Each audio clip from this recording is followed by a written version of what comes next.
တရားအထုတ်ကြတဲ့ယောဂီများတရားအမထုတ်ခင်မှာသိထားရမယ်အချက်လက်များပဲဖြစ်ပါတယ်။တမာတိတည်ထောင်တဲ့လုပ်ငန်းကိစ္စကိုဆောင်ရွက်တော့မယ်ဆိုရင်လုပ်ငန်းစဉ်မစခင်မှာမိမိခန္ဓာကိုယ်ကိုမြတ်ဗုဒ္ဓနဲ့ဆရာသမားများထံအနှံလူဒန်းမှုပြုလို့ရမှာဖြစ်ပါတယ်။မိမိခန္ဓာကိုယ်ကိုအနှံလူဒန်းပြီးတဲ့နောက်မှာမိမိနဲ့တင့်လျော်တဲ့ကမ္မထံကိုလည်းမြတ်ဗုဒ္ဓထံမှာတောင်းခံရမှာဖြစ်ပါတယ်ကမ္မထံများတောင်းခံပြီးတဲ့နောက်မှာဘဝတန္တရာအဆက်ဆက်မှတော်ဆက်ခဲ့ကြတဲ့မိဘဆရာသမားအရိယာပုဂ္ဂိုလ်ကြီးများကျေးဇူးပြုခဲ့ကြဘူးတဲ့ခင်မွန်းကြီး10ပါးတို့ရဲ့အပေါ်မှာကာယကံဝစီကံမနောကံတို့နှင့်ကျူးလွန်ပြင်းမှားမိခဲ့ပါကခွင့်လို့ပေးပါရန်အထူးသဖြင့်ဝန်ချတောင်းပန်ရမှာဖြစ်ပါတယ်။တော်အရာဖြစ်စေတစ်ပင်ရင်ဖြစ်စေနေထိုင်ကျင့်သုံးမည်ဆိုရင်တော့ဆိုင်ရာနတ်များကိုမေတ္တာပို့ရမှာဖြစ်ပါတယ်။မေတ္တာပို့ပြီးပါကမိမိတရားအလုပ်ပွားများအားထုတ်ရာနေရာဒေသကိုခွင့်ပြုပေးရန်တောင်းပန်ရမှာဖြစ်ပါတယ်။မိမိတရားအားထုတ်တဲ့အခါမှာလည်းအရှားသောပုဂ္ဂိုလ်တ attva များနှောက်ချက်ဖျက်ဆီးခြင်းမပြုရအောင်စောင့်ရှောက်ပေးရန်ပန်ကြားရမှာဖြစ်ပါတယ်။အဲဒီနောက်မိမိပြုခဲ့သမျှတန္တရာအဆက်ဆက်ကကောင်းမှုမှန်သမျှဝိပဿနာဉာဏ်မဲ့ဉာဏ်ဖို့ဉာဏ်အတွက်အထောက်အပံ့ဖြစ်စေကြောင်းဆုတောင်းအဋ္ဌဌံပြုရမှာဖြစ်ပါတယ်။အခုပြောပြခဲ့တဲ့အရာတို့ဟာတရားအလုပ်မပွားများသေးမီအာမထုတ်သေးမီကြိုတွင်ဆောင်ရွက်ထားရမယ်ကိစ္စများဖြစ်တဲ့အတွက်ပုပ္ပကိစ္စလို့ခေါ်ပါတယ်နောက်ကပြောခဲ့တဲ့အတိုင်းပုပ္ပကိစ္စများဆောင်ရွက်ပြီးတဲ့အခါမှာထိုင်ခြင်းဣရိယာပုနဲ့ရှုပွားအားထုတ်ကြမယ်ယောဂီများအတွက်အောက်ပိုင်းခန္ဓာကိုယ်ကိုစနစ်တကျပြုပြင်ရမှာဖြစ်ပါတယ်ပြုပြင်တယ်ဆိုတာခန္ဓာကိုယ်မှာကိုယ်စဉ်ထားတဲ့အဝတ်အစားကိုဖွားဖွားလေးရွလေးနဲ့နေသာထိုင်သာရှိအောင်ပြုပြင်ရပါတယ်ဒီလိုပြုပြင်မှုမရှိရင်ခန္ဓာကိုယ်မှာအဝတ်အစားတို့ကတင်းကျပ်နေတယ်ဆိုရင်တရားဘာဝနာအလုပ်ပွားများအားထုတ်တဲ့အခါမှာဝင်လေထွက်လေဆိုတဲ့အာယုံရှိရာကိုတတိမြဲစွာကတ်ထားနိုင်ခြင်းမရှိပဲတင်းကျပ်နေတဲ့အဝတ်အစားရှိတဲ့ဘက်ကိုပဲစိတ်ကခဏခဏရောက်နေမှာဖြစ်ပါတယ်ဒီလိုပါပဲထိုင်ခြင်းဣရိယာပုဂ္ဂိုလ်အမျိုးသားယောဂီဆိုရင်လည်းတင်မလင်းခွေအမျိုးသမီးယောဂီဆိုရင်လည်းကြုံထိုင်လို့ကထိုင်တင်မလင်းခွေထိုင်လို့ကထိုင်ပြီးစနစ်တကျပြုပြင်ပေးရပါတယ်ဣရိယာပုဂ္ဂိုလ်စနစ်တကျမပြုပြင်ပဲထိုင်ခြင်းတလို့ထိုင်ရင်အချိန်မကျသေးပဲနာကျင်ကြိုက်ခဲမှုတွေဖြစ်ပေါ်လာမှာဖြစ်ပါတယ်ဒီအခါမှာလဲရှုွက်အာယုံဖြစ်တဲ့ဝင်လေထွက်လေရဲ့အပေါ်မှာတတိဆိုတဲ့မဂ်ခင်ဟာဆွဲမြဲနေရာချနိုင်မှာမဟုတ်ပါဘူးနာကျင်ကြိုက်ခဲတဲ့အစီကိုပဲမကြာခဏစိတ်ကရောက်သွားမှာဖြစ်ပါတယ်စိတ်ကမကြာခဏမလိုအပ်တဲ့နေရာကိုရောက်သွားရင်ရှုွက်ဖြစ်တဲ့ကမ္မထံအာယုံအပေါ်မှာဆွဲမြဲတတိကမ္မထာနိုင်ရင်တမာတိဖြစ်လာနိုင်ဖို့ခက်ခဲနေတတ်ပါတယ်ဒီလိုမဖြစ်ဖို့ဆိုတာခန္ဓာကိုယ်အောက်ပိုင်းကိုစနစ်တကျပြုပြင်ပြီးထိုင်ရမှာဖြစ်ပါတယ်ထိုင်တဲ့အခါမှာတင်မလင်ခွေကိုစနစ်တကျပြုပြင်ပြီးတင်မလင်ရဲ့အပေါ်မှာဘယ်ဘက်လက်ဖွားလေးကိုဖြန့်ခင်းရမယ်ဖြန့်ခင်းထားတဲ့ဘယ်ဘက်လက်ဖွားပေါ်ကိုညာဘက်လက်ဖွားတင်လက်မချင်းနှစ်ခုဆိုင်ပြီးတော့မှထိစပ်ရမှာဖြစ်ပါတယ်ဒီလိုအောက်ပိုင်းခန္ဓာကိုယ်ဟန်အနေအထားပြုပြင်လို့ပြီးသွားရင်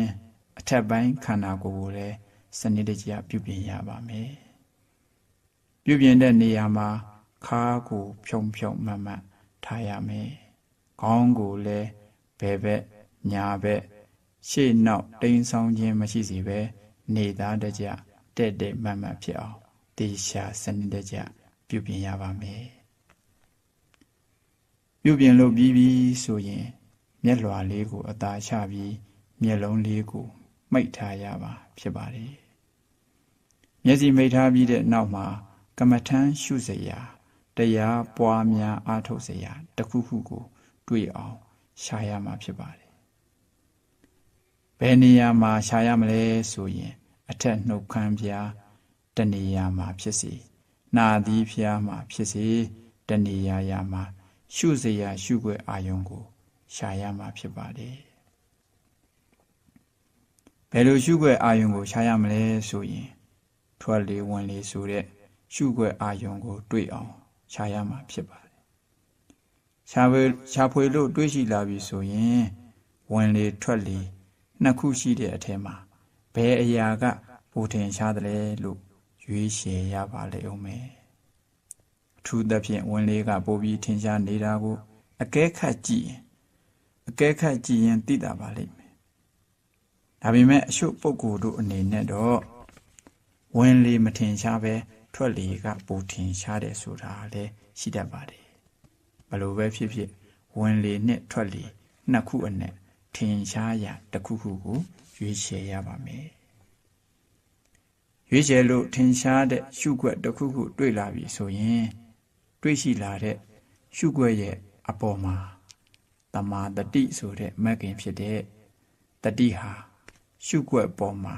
အစဉ်ကြာရောက်နေအောင်ဂယုဆိုင်ပြီးဆွဲမြဲမြဲကတ်ထားရမှာဖြစ်တယ်စတင်ပြီးတော့အာနာပါနကမ္မထံကိုရှုပွားတဲ့နေရာမှာတတိမြဲဖို့ကသာလိုရင်းဖြစ်ပါတယ်ဒါကြောင့်လေဒီဆရာတော်ဘုရားကြီးကမှတ်ယူရလွယ်ကူစေဖို့တတိမြဲရာပထမလို့ရေးဆက်တော်မူခဲ့ပါတယ်တရားဘာဝနာလုပ်ပွားများအားထုတ်တဲ့အခါမှာမရှိမဖြစ်ရှိကိုရှိရမယ့်အရာဟာတတိဆိုတဲ့မဂ်ခင်ပဲဖြစ်ပါတယ်ဒါကြောင့်မြတ်ဗုဒ္ဓစာပေမှာမမေ့မလျော့ခြင်းဟာသေခြင်းကင်းရာနိဗ္ဗာန်သို့ရောက်ကြောင်းဖြစ်တယ်မေ့လျော့ခြင်းဟာသေခြင်းရဲ့အကြောင်းဖြစ်တယ်မမေ့လျော့သူတို့ဟာမသေးရာနိဗ္ဗာန်ကိုရောက်နိုင်ပါတယ်ဒါကြောင့်မသေးသူများသာဖြစ်တယ်မေ့လျော့နေကြသူတို့ကတော့ထက်ခါသေရအောင်မှာဖြစ်လို့သေတဲ့လူနဲ့တူတယ်လို့မိန့်ဆိုထားတာရှိပါတယ်ဆိုလိုတာကဘဝမှာရှင်သန်ခြင်းနဲ့သေလွန်ခြင်းဆိုတဲ့နှစ်မျိုးမှာမမေ့လျော့တဲ့တတိရှိခြင်းနဲ့မေ့လျော့မှုတတိမရှိခြင်းတို့ဖြင့်တိုင်းတာတာဖြစ်ပါတယ်ဘဝမှာအသက်ရှင်နေတယ်ဆိုတာတတိရှိနေမှရှင်သန်တယ်လို့ဆိုနိုင်ပါတယ်တတိမရှိရင်ရှင်သန်နေပေမဲ့သေတဲ့သူနဲ့တူကြောင်းမိန့်ဆိုတာဖြစ်ပါတယ်ဘဝမှာအသက်ရှင်နေဆိုတာဟာရှင်သန်နေုံလေးနဲ့ရှင်သန်နေတယ်လို့ဆိုလို့မရပါဘူးတတိရှိမှရှင်သန်တယ်လို့ဆိုလို့ရမှာဖြစ်ပါတယ်တတိမရှိရင်တရားဘာဝနာအလုပ်ပွားများအားထုတ်နေခြင်းဟာအဓိပ္ပာယ်မရှိပါဘူးအားထုတ်ရင်အားထုတ်တဲ့လောက်ကိလေသာនិဝရဏတရားတို့နဲ့ပဲချိန်ကုန်သွားပါတယ်အခြားမဂ်ခင်တို့ဖြစ်ခွင့်မရကြပါဘူး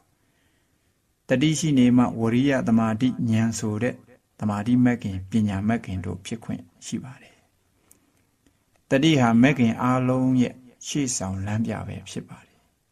တတိမပါရင်ဘယ်မဂ်ခင်မှအလုံးမဖြစ်တော့ပါဘူးတတိရှိမှအတိဆိုတဲ့ပညာမဂ်ခင်နဲ့ပူပေါင်းပြီးအလုံးလုံးနိုင်တဲ့အတွက်မဂ်ခင်၈ပါးစလုံးအလုံးဖြစ်သွားနိုင်ပါတယ်ဒီအပြင်အခြားမဂ်ခင်များကတော့ဖြစ်ပေါ်လာပြီးရင်လွန်သွားတယ်ပိုသွားတယ်လို့ဆိုတာရှိပါတယ်တတိမဂ်ခင်ကတော့လွန်တယ်ပိုတယ်ဆိုတာမရှိပါဘူးအစဉ်အမြဲလိုအပ်နေတာပဲရှိပါတယ်